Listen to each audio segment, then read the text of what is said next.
It's Wednesday, which means it's time for a favorite find.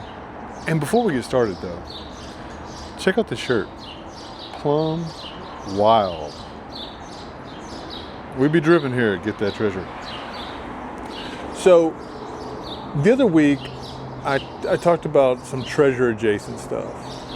And I got into also the myth of how pull tabs lead to silver. A lot of people, ring pull tabs, thinking that would be, and it's just not necessarily the case. Today I want to talk about a common find that if you do find it, I do believe your chances of finding something older or silver, if that's what you're looking for, will be greatly increased. And that is this. This is a hem weight. It's commonly referred to as a hem weight. Also a drape weight. They were used in drapes as well. So what is a hem weight? Hem weights are sewn into the lower parts of garments to keep them from rising up. A lot of times they're associated with skirts, dresses, but not necessarily. So they have been used in a lot of male clothing, like they were used in frock coats in the 17th century. They've been used for a very long time. And when it came to like coats, they'd be sewn into the tails to make sure that the tails draped properly. I found this one yesterday. Oddly enough, I found it not far from a thimble. Also another cool find that I don't know about you guys, but I don't see a lot of people sewing in the parks with thimbles.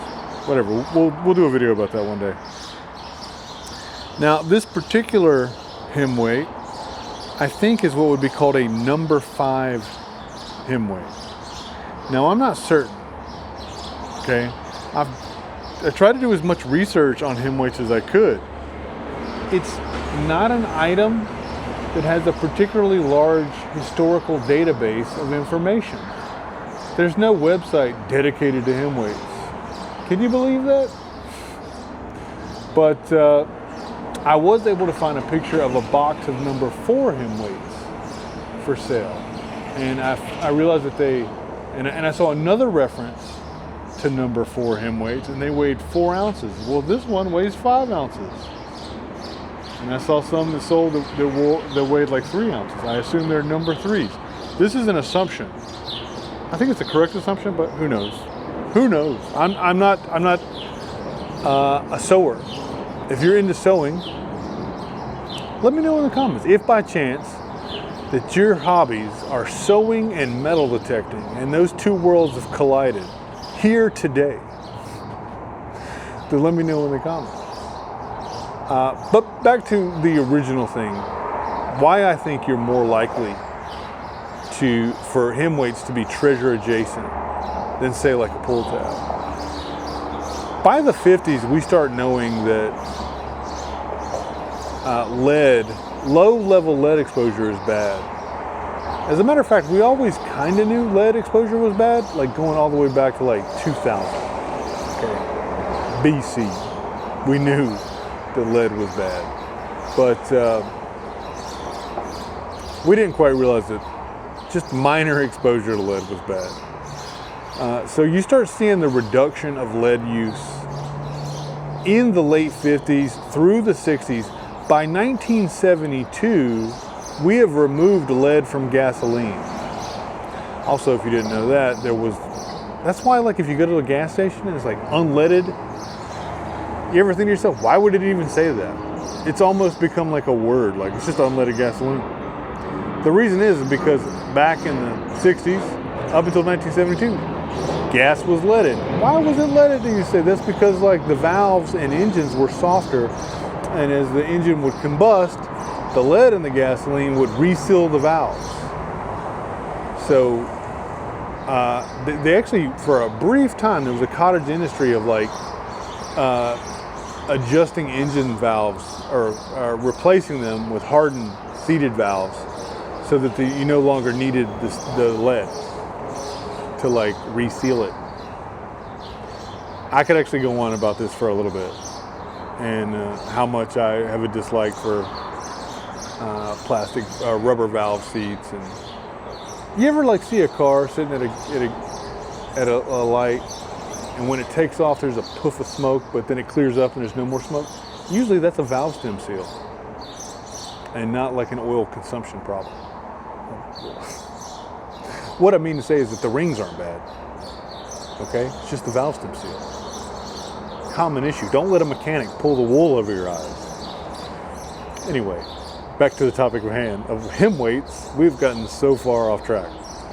But so we start seeing the removal of lead in a lot of stuff. Now, also during the 60s, it's not like they weren't still around, but a lot of people would just sew like coins, pennies into their skirts and stuff. Not only that, but people are sewing less. People are going and they're buying stuff from stores.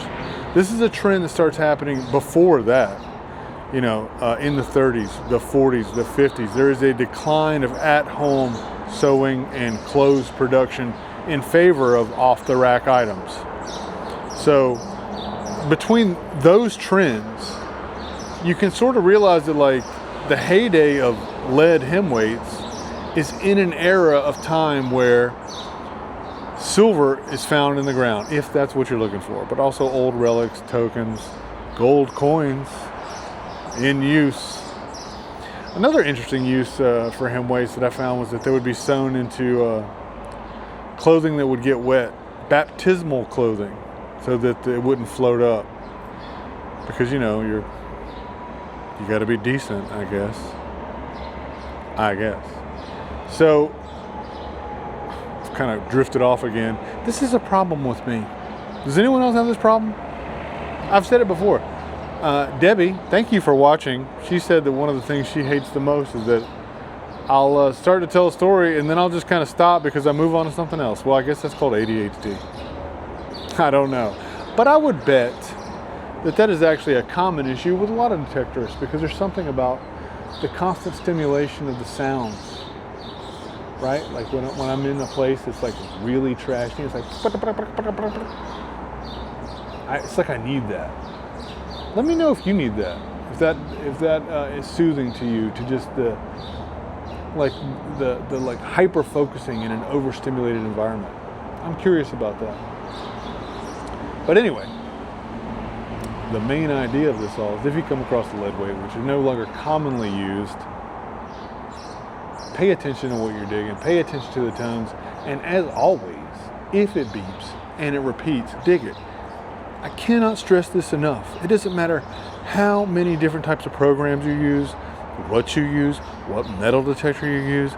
If you can get a signal to repeat, that means it beeps, you go over it again, it beeps again, dig the hole. You don't need to change programs. You don't need to turn. You can turn 180 degrees. Okay, but it's been my experience, some targets only repeat one way. So if it repeats, just dig it up. Who cares if it's iron? Who cares? Okay? Dig the target. If you do that, you will have an abundance of treasure. That is a fact. Name of the channel is Get That Treasure. This is how you get it. It's simple. It's not rocket science. Okay? Man, I just keep getting off topic. Hem weights.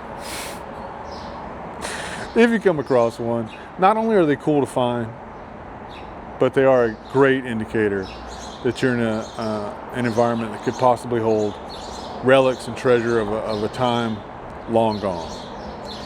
If you have any crazy cool finds, you should send them to me in the mail. I'd love to have them and keep them forever.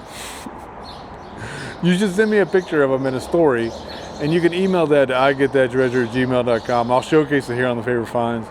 I've got a couple cool ones coming up. I got a Cartier ring that someone sent me a picture of in a little story, and it was really cool. If you're into that kind of thing. Anyway, if you want stickers or swag or anything else I have at the time, feel free to email me as well about that. igetthattreasure@gmail.com. I'll send it to you free of charge. Been sending them some stuff out here lately. International. I sent 2 to Scotland this month. We're rapidly rolling in July. Speaking of July, July 4th's coming up. I guess we'll talk about all that on this Friday's Walk and Talk. I cannot thank you all enough for all the support as we are rapidly growing. We'll talk about that Friday. And as always, if you get out, I hope you get that treasure. And thank you so much for watching.